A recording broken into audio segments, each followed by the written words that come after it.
ৰখি ৰখিতো আমনি লাগিলে এতিয়াতো ভাতটো দিয়ে দিব লাগে তই কি লিখিছ হা কেলা লিখিছো কি কবি ক তই তই জাননে ভাইটি দোকানত চাউল কিমান দাম হৈছে হা আৰু গুপ্তা দোকান যাব হ'লে মানে তোৰ 4 কিলোমিটাৰ চাইকেল মাৰি যাব লাগিব গম পাইছ নাই তই আৰু মই যাব নোৱাৰোঁ ইমান দূৰ চাইকেল লৈ ভাইটি দোকান 28 টকা চাউল কেজি তই জাননে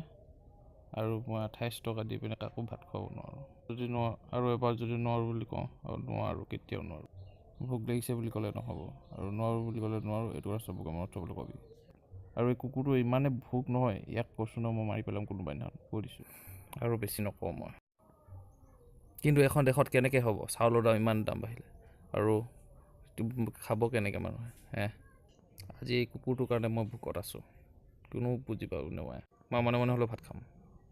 আৰু খালে মোক কোনে কি কৰিব মোৰতো 2.5 কিলো হাত হয় আৰু কোনোবাই যদি আহে তাক মই গুচিয়াই নাক ফালি খতম কৰি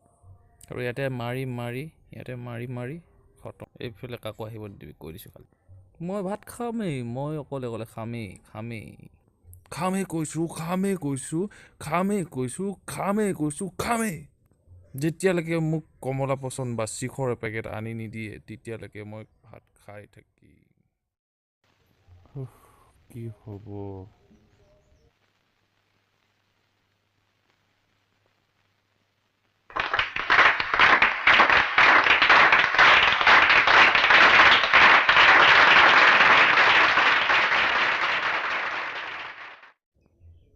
মিলৰ ই পাগল হ'ল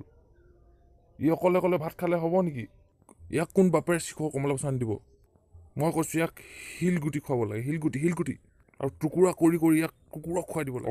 অৰ্ডাৰ ইয়াৰ 2.5 কিলো হাত হয় ইয়াক যি মন যায় তাকে খাবলৈ দে কোনোবা পাৰিলে মানে ইয়াক শিখৰ কমলা পচন্দ দিয়ে আৰু শুন ইয়াক কমলা পচন্দ শিখৰ আনি দিলে ই চবকে মাৰি